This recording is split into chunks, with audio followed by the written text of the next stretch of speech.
Hi friends, வாங்க carrot halwa எப்படி செய்யலாம் அப்படின்னு பார்க்கலாம். லாஸ்ட் வீடியோவில் நம்ம ஃபஸ்ட்டு கமெண்ட்டில் யார் என்ன டிஷ் பண்ண சொன்னாலும் பண்ணுறோம் அப்படின்னு சொல்லியிருந்தோம். இப்போது மேகலா அப்படின்ற நம்மளோட சப்ஸ்கிரைபர் பார்த்தீங்கன்னா கேரட் அல்வா பண்ண சொல்லியிருந்தாங்க. ஸோ வாங்க வீடியோக்குள்ளே போகலாம். 3 ஃப்ரெஷ்ஷான கேரட் எடுத்து துருகி எடுத்து வச்சுருக்கேன். 1 லிட்டர் பாலை வந்து நல்லா காய்ச்சி ஆற வச்சு எடுத்து வச்சுருக்கேன். ஒரு 1/2 கப் அளவுக்கு துருகின பன்னீர் எடுத்திருக்கேங்க. பன்னீர் வந்து ஆப்ஷனல் தான், நீங்கள் வேணும்னா போட்டுக்கலாம். 1 கப் அளவுக்கு சுகர் எடுத்திருக்கேன். 3 டேபிள் ஸ்பூன் வந்து நெய் எடுத்திருக்கேன். ஏலக்காவை நல்லா இடித்து ஒரு 1/2 டீஸ்பூன் போல் பவுடர் எடுத்திருக்கேன். ஒரு பிஞ்ச் ஆஃப் சால்ட்டு, தேவையான அளவுக்கு நீங்கள் முந்திரி திராட்சை எடுத்துக்கலாம்.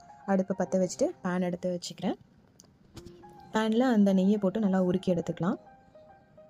நெய் நல்லா உருகும் போது நல்ல ஒரு வாசனை வருங்க. நெய்யோட ஸ்மெல் பிடிச்ச எல்லாருக்குமே தெரியும்.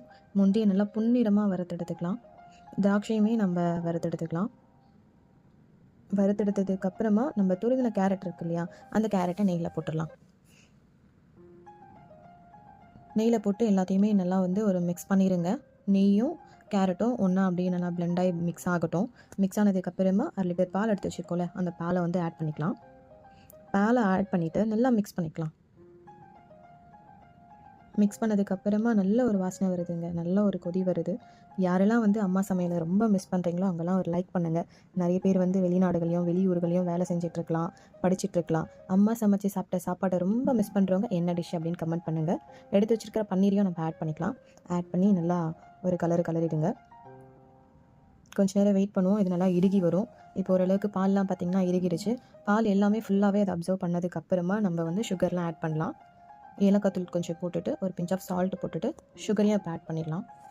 ஆட் பண்ணி நல்லா மிக்ஸ் பண்ணும்போது கலர் ஒரு மாதிரி சேஞ்ச் ஆகுங்க. நல்லா ஆரஞ்சு கலரில் வரும். இப்போ பார்த்தீங்கன்னா கலர் சேஞ்ச் ஆகிடுச்சு. பாலெல்லாம் ஓரளவுக்கு இறுகிடுச்சு.